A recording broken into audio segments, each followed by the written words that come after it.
free agency last year had little to no impact on Dynasty football outside of the name David Montgomery. However, in 2024, there are a lot of very good free agents that could be changing teams. So in today's video, I'm going to talk about 5 of those players. We're going to talk about whether you should buy or sell them right now. And we'll live in a little bit of a hypothetical land and talk about some potential outcomes for these players. Let me know if you guys want a part 2 to this video, because in today's video, I'm only talking about 5 players. The first player we're going to talk about, let's talk about T. Higgins.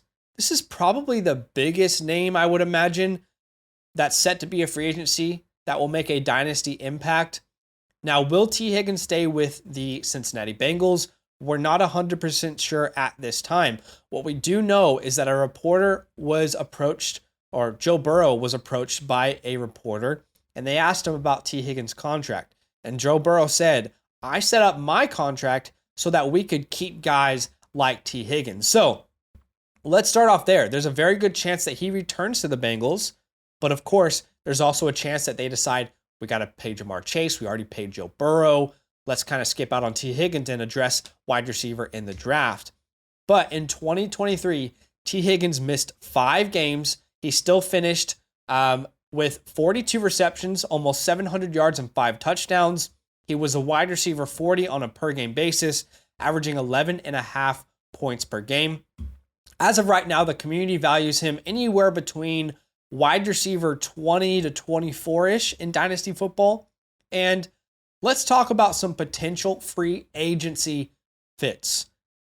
Obviously, he could go to the Bengals. He could re-link up with Joe Burrow, Jamar Chase, and they could make another Super Bowl run. He could also land in potentially Carolina, for example. Now, when I give you guys free agency fits, I am only looking at teams that have the necessary cap to potentially add a player like T. Higgins. Carolina has a very good amount of cap space in 2024. They also have a very clear need to add a receiving threat, right? Adam Thielen's not going to cut it anymore. Jonathan Mingo did not look like the player they wanted him to be. They need to add a weapon like T. Higgins to help out Bryce Young in his development. And keep in mind, Panthers don't have their first round pick, so they might need to address weaponry in free agency. Now, the Cardinals are also an option. Let's say the Cardinals, they don't go Marvin Harrison Jr., they address the offensive line. Maybe, just maybe, they could look at T. Higgins. People have talked about the Houston Texans. I'm not so sure that they would address wide receiver in free agency. They do have a ton of cap space. They're top 5 in free agency cap space right now. But with Nico Collins emerging, with Tank Dell emerging, I don't think they need to address that position. Maybe they add another guy in the draft. How about the Kansas City Chiefs? Well, I think as we can all recognize, the Chiefs do need some help at receiver position. Travis Kelce, unfortunately, he does not look like the same player. The inevitable cliff, if you will, has peaked for Travis Kelce. Rashee Rice is a nice player. Rice and T. Higgins could complement each other really well. And the last potential fit is the New York Giants. Do they get a quarterback in the draft? Maybe. Do they stick with Daniel Jones? Either way, they desperately need to add a weapon. Darren Waller wasn't able to stay healthy. Right now, their best receiver is probably Wan'Dale Robinson. They have no true number 1, and T. Higgins could step in and be their number 1. Now, my prediction, and this is purely based off the information I have here today, January 11th, 2024, I believe T. Higgins is going to return to the Cincinnati Bengals, and that makes him a buy for me, given his current price in the market. Free agency, if you think about it, I'm labeling T. Higgins a buy. If you think about it, though, you can't go wrong buying T. Higgins. How can this go wrong for you? He either stays with Joe Burrow, a great quarterback, long term, or he gets a huge bag in free agency and becomes a number 1 weapon for a team. This cannot go poorly for T. Higgins, in my opinion. Keep in mind, guys, even if T. Higgins stays in Cincinnati, it will be much better than what we saw this year. 2023 did not treat the Bengals kindly. You know, Joe Burrow, injured to begin the year with that calf injury. He finally gets healthy, then has a season-ending injury in Week 11. He was never really himself. Jake Browning had some up and down games with T. Higgins in the lineup. T. Higgins himself missed 5 games with a lingering hamstring injury. 2023 is not what we expect from T. Higgins. He is a better player than what we saw. T. Higgins is cheaper today than he has been since 2020 in his rookie year. This is the same player that we all loved heading into the 2023 season. The difference is now he's just drastically cheaper than he has been, again, since the year 2020 when he was a rookie. You can see the chart right in front of your face. October 22, 2020 is the last time he was cheaper than he is today. And keep in mind, guys, I think we all still like the player T. Higgins. We know that he is better than what happened this year. In the last 2 years where T. Higgins and Joe Burrow were both healthy, that was 2021 and 2022. In those years, T. Higgins was averaging 74.5 receptions, over 110 targets, over 1,000 yards, almost 7 touchdowns, and 14.5 points per game. So it's my personal opinion. Let me know what you guys think in the comments below. That T. Higgins is absolutely a buy, regardless of what happens in free agency. And at the moment, I'm leaning him returning to the Bengals. All right, let's talk about a running back, Josh Jacobs. So last offseason, Josh Jacobs just finished as the league's rushing leader. There was all this talk from mainstream media that the Raiders should sign him to a long-term deal. He deserved it. Well, maybe the Raiders made the right choice. Let's dive in here. Josh Jacobs this year, 805 rushing yards, only 3.5 yards per attempt. Finished as a RB7 on a per-game basis, the RB18, averaging just under 14 PPR points per game. He's currently the RB14 on the Flock Fantasy website, community rankings, and he's the RB15 according to Keep Trade Cut. When I look at potential fits for Josh Jacobs, the Raiders, of course, he could come back to Las Vegas. The Texans could make sense because, again, the Texans have a huge amount of free space to sign free agents. They don't really have an answer at running back, though, do they? The Vikings, another team that have enough cap to sign him, have no clear answer at running back. The Eagles, probably not. The Eagles don't really seem like a team that's going to spend big money on a running back. Otherwise, they probably would have brought Miles Sanders back. And then the Ravens. In my opinion, the 3 teams that make the most sense, the Raiders, the Texans, the Vikings, and I'll put the Ravens in there too. So I'll save those 4 teams. But I'm going to have fun with this. I'm going to say my prediction is he lands in Houston on a 1 or 2 year deal to play for the Houston Texans. Now, regardless of what happens, if he stays a Raider, if he goes to the Vikings, Ravens, Texans, I'm labeling him a sell rather than a buy. It's not all on Josh Jacobs, but he took a huge hit in his efficiency in the year 2023, and I have some serious concerns around his long-term value. In 2023, Josh Jacobs, his yards per attempt at 3.45 was 71st in the NFL amongst running backs. Ridiculously bad efficiency. His explosive run rate, which is the percentage of his rushing attempts that went for 15 or more yards, was at 2.1%. That is 66th amongst running backs. His missed tackles forced per attempt was at 0.15, 60th amongst running backs. His yards after contact per attempt was at 2.29, 70th amongst running backs. And his stuff percentage, he got stuffed 50.2% of the time according to Fantasy Points data. That is the 22nd highest in the NFL. I hate to say it, but I personally think the Raiders made the right choice not signing him to a long-term deal. Quite simply put, he just wasn't the same player. He came into the team after camp, after preseason this year, and he wasn't in a good shape. It took him a while to get into good shape, and he just wasn't the same player. There's no ifs, ands, or buts about it. He was not the same player. I'm not sure that based off of his performance this year, he gets any sort of long-term contract. And this already starts the process of, will Josh Jacobs be the guy next year? Will Josh Jacobs be the guy next year? So for me, he's a clear sell, hoping, of course, that you can get some sort of first-round compensation or pivot to a wide receiver ideally. All right, the third player we're going to look at, let's look at a quarterback. How about Kirk Cousins himself? This year, he had a great year before going down with injury. He finished as a quarterback 24 in fantasy, but on a per game basis, he was the quarterback 7, averaging 19.5 points per game. Right now, according to the Flock Fantasy community, he's the quarterback 20. And according to Keep Trade Cut, he is the quarterback 21. Now, there's a couple fits that make a lot of sense in free agency.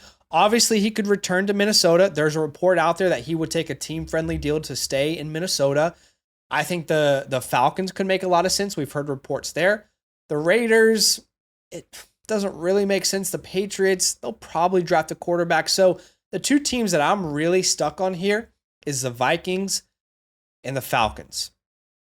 Now, I believe he could be either one of these teams. It probably makes sense for him to stay in Minnesota. He was playing at an MVP level before injured. I'm going to go ahead and predict that he ends up with the Atlanta Falcons. The Falcons have great weapons all around them. Kyle Pitts, Drake London, Bijan Robinson.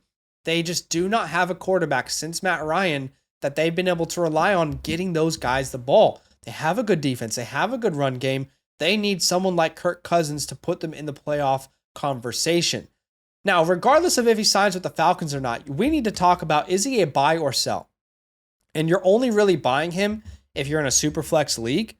But in Superflex formats, I think he's a strong buy. Keep in mind, Kirk was balling out before he went down with that injury. He got injured in week 8 versus the Packers. But in those first 8 weeks, Kirk Cousins was killing it.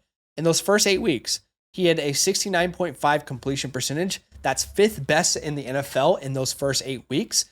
He had the second most passing yards at that time. He was tied for first in passing touchdowns with 18. He had the 8th highest points per game, and he was the quarterback 6 in that time span. So Kirk Cousins was balling out at an MVP type of level. Probably wouldn't be the MVP, but you get what I'm saying. He had, tied for first in passing touchdowns. He was great for fantasy. In Superflex League, he is so affordable. I bought him as soon as he went down with an injury for a couple of thirds in A.J. Dillon. See what you can do. Can you send, are you a competitive team that needs help at quarterback in the Superflex League? Go send a late second. Go send a couple thirds in a roster clogger and see what happens. All right, the fourth player we're going to talk about is a wide receiver. That is Marquise Hollywood Brown. Definitely a disappointing year for Marquise Brown. Finished as a wide receiver 49, averaged 9.6 points per game. He was better than 9.6 points per game, though. There's a couple of those games where he was definitely injured and he didn't play a part at all. He was really just a decoy. So he missed 3 games, but he actually missed 5 in reality. Right now, he's a wide receiver 38 on Flock Fantasy Community Rankings, the wide receiver 41 on Keep Trade Cut. Let's talk about some potential fits. He could come back to the Cardinals. We know the relationship he has with Kyler Murray. The Panthers, again, like T. Higgins, could make a lot of sense. They almost like the Jags need to overpay for a guy that other teams wouldn't be willing to overpay for.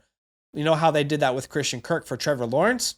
Maybe the Panthers decide they need to do that with Hollywood Brown for Bryce Young. The Texans could make sense. He could stretch the field for that team. The Chiefs clearly could use it. My prediction, I think that the Cardinals will draft Marvin Harrison Jr.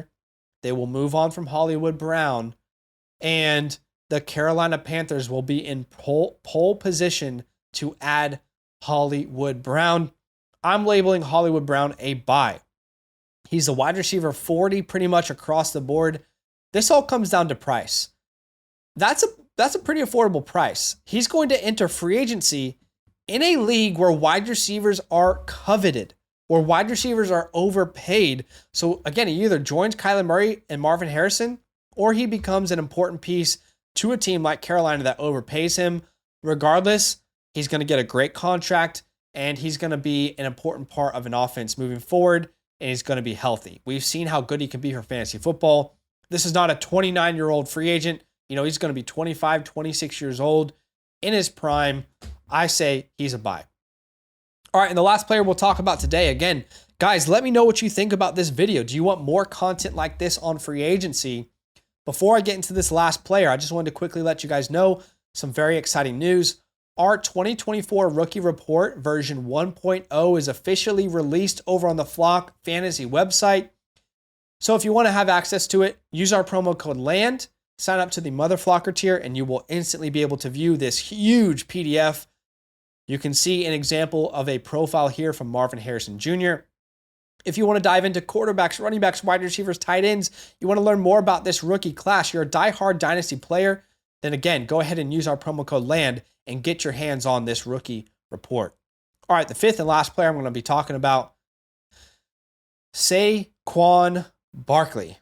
Now, the day I recorded this, there's a report that came out that the belief in the building is that there is going to be a divorce between Saquon and the New York Giants. Makes sense. He's an older guy. The Giants probably don't want to sign him long term. Saquon Barkley, to give him credit, balled out on a team that was terrible. He still somehow averaged 16 points per game, was the RB9 on a per game basis on one of the worst teams in the NFL. So clearly, he's still a very talented player. Now, here are some fits that can make sense. Maybe he comes back to the Giants. The Texans could make sense. The Vikings, the Eagles, the Ravens, the two teams that really stand out to me, I don't know about you guys, the Vikings and the Ravens. Now, let's say the Vikings do bring back Kirk Cousins. Well, their wide receiver room is great. They've got a good tight end, Jordan Addison, Justin Jefferson, TJ Hawkinson. Now you add a player like Saquon Barkley, that could be lethal. Same thing with the Ravens. They've got a great set of receiving options with Zay Flowers, Rashad Bateman, Mark Andrews. You add a guy like Saquon Barkley there, that could be devastating for NFL defenses. I'm going to go ahead and have some fun here and say he joins Kirk Cousins, if that were to happen, right? Hypothetical land. Jordan Addison, Justin Jefferson, TJ Hawkinson, and the Minnesota Vikings, and kind of propels them to get into the playoffs next year as they run it back. With Kevin O'Connell, that could be very exciting. But when it comes to should you buy or sell Saquon, I'm not sure I can give you a black and white answer. This is a gray area. My question to you is, what can you get? And what would it cost to buy him? Now, if we want to sell him, ideally, if you can get a mid to late first round pick, you pull the trigger and you don't even think about it. Anywhere from the 106 to the 110, around there, you pull the trigger and you don't think twice. You take the pick. That pick will gain value as we get closer to April. Now, where would you buy him? In an instance where you would buy him is if you can get him for multiple second round picks. You can say, hey, I got a couple seconds here. Saquon Barkley is a free agent. He might not return back to the Giants. He's an older guy. Do you want to cash in? Let's say you don't have a clear answer with your roster right now at running back. Throw a couple seconds and see if you can get a deal done. Maybe you add a roster clogger into that deal, but Saquon Barkley, the only player I can't give you a clear buy or sell answer on because he's a great player. He didn't lose a step like Josh Jacobs, but of course there are still some unknowns. So that's it for today's video. Do me a massive favor. Go ahead and hit that like button. What do you guys think of it? What do you think about these names? Is there another group of free agents you want me to cover? Let me know in the comments below. But that is it. All love. Enjoy the rest of your day, and we'll see you very soon. Now that those idiots are done talking, who needs some rankings? Hell yeah, I need some rankings. Then use promo code LAND, L-A-N-D, for 30% off any membership at flockfantasy.com. Oh. It's so easy. Even your grandma could scan that QR code right there.